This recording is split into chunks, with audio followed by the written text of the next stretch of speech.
Suatu hari, semua kepiting menghilang. Manusia mencari di laut, samudera, danau, sungai, bahkan hutan hujan. Tapi tak ada satupun kepiting hidup, yang ada hanya cangkang tua. Kepiting menanggalkan atau berganti kulit beberapa kali selama hidupnya, tubuhnya terus tumbuh, tapi cangkangnya tidak.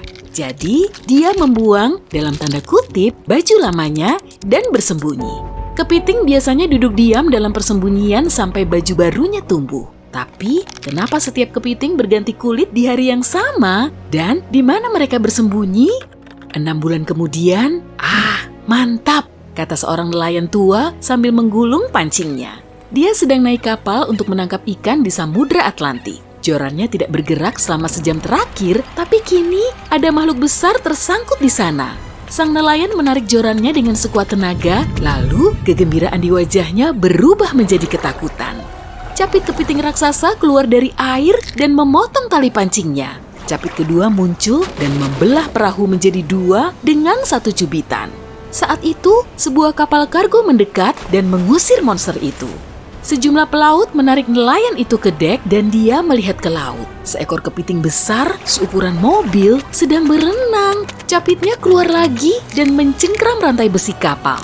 Suara deritanya keras sekali. Sang kapten memberi isyarat untuk maju dengan kecepatan penuh sesegera mungkin dan capit besar itu lepas. Kapal kemudian berlayar ke pantai di tengah air pasang rendah yang misterius.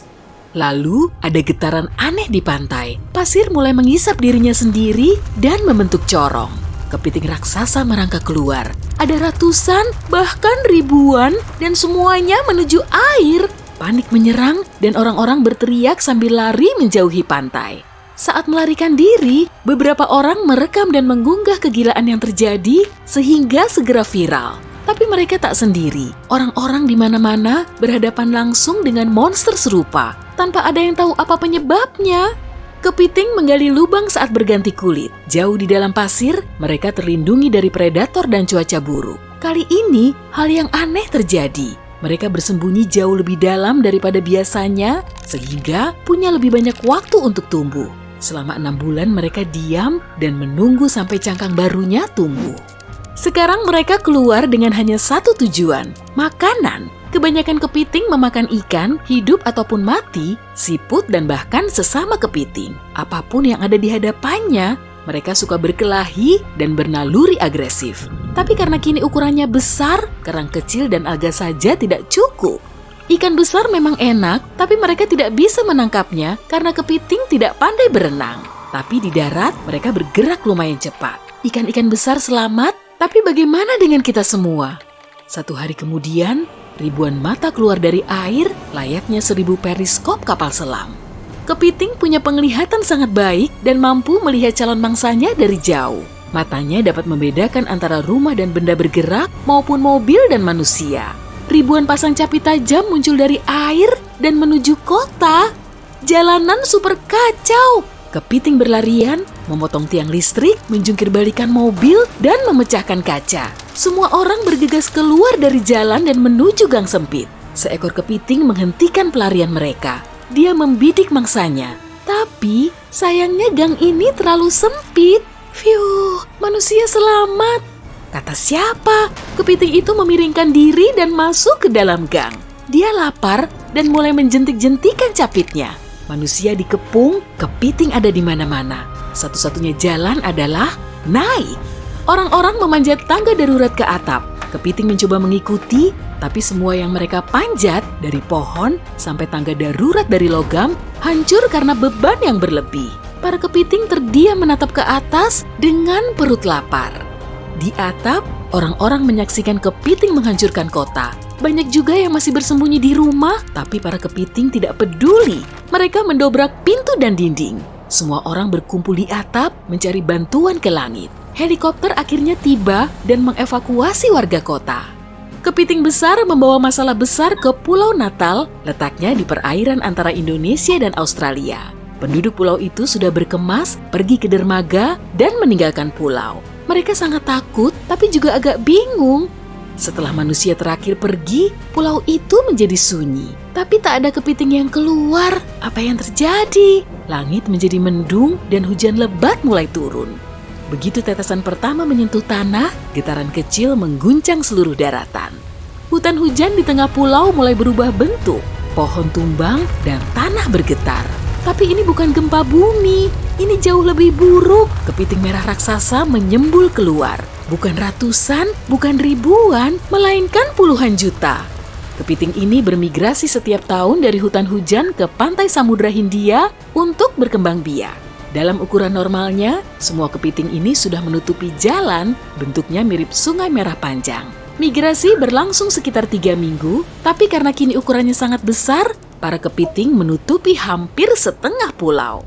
Mereka merobohkan pohon, mobil, rumah, semua yang menghalangi jalan, lalu tak lama mereka menghilang ke Samudra Hindia. Dampaknya bagai topan yang melanda seluruh pulau.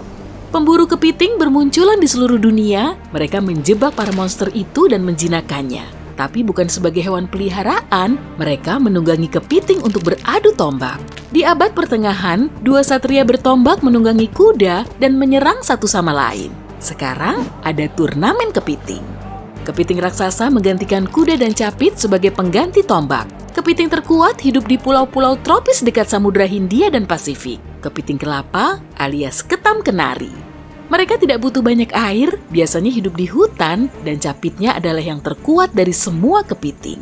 Satu-satunya yang bisa menyaingi adalah kekuatan penghancur gigitan aligator. Cobalah membelah kelapa, kamu mungkin butuh golok atau alat-alat lainnya.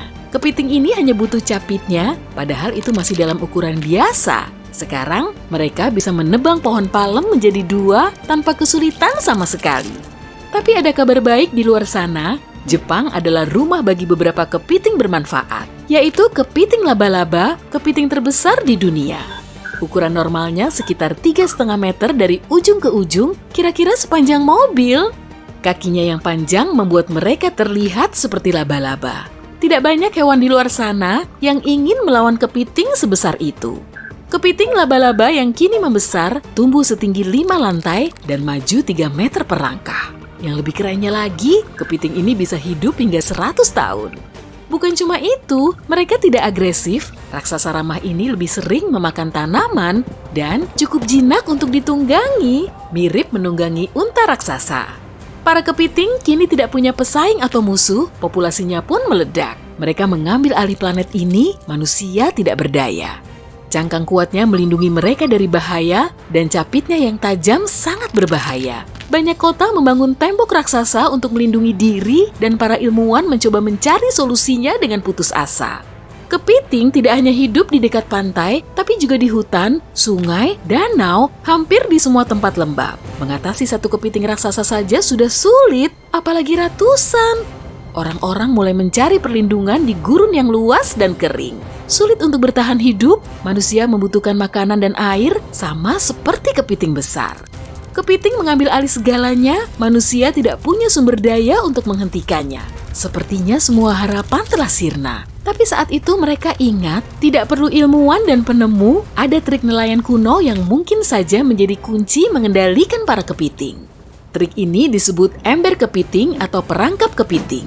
Jika kamu memasukkan banyak kepiting ke satu ember, mereka tidak akan bisa keluar. Secara naluri, mereka akan mengganggu satu sama lain. Satu kepiting memanjat, tapi kepiting lainnya menangkap dan menariknya kembali. Tidak perlu ember, perangkap ini bisa dalam bentuk apapun, corong, kubus, bahkan limas. Dan itulah yang orang-orang coba lakukan. Mereka menggali parit yang dalam di seluruh dunia dan melapisinya dengan beton sehingga kepiting monster tidak bisa menggali jalan kabur. Kemudian, orang-orang memancing kepiting dengan ikan dan rumput laut lezat. Setelah kepiting masuk, mereka akan terperangkap selamanya.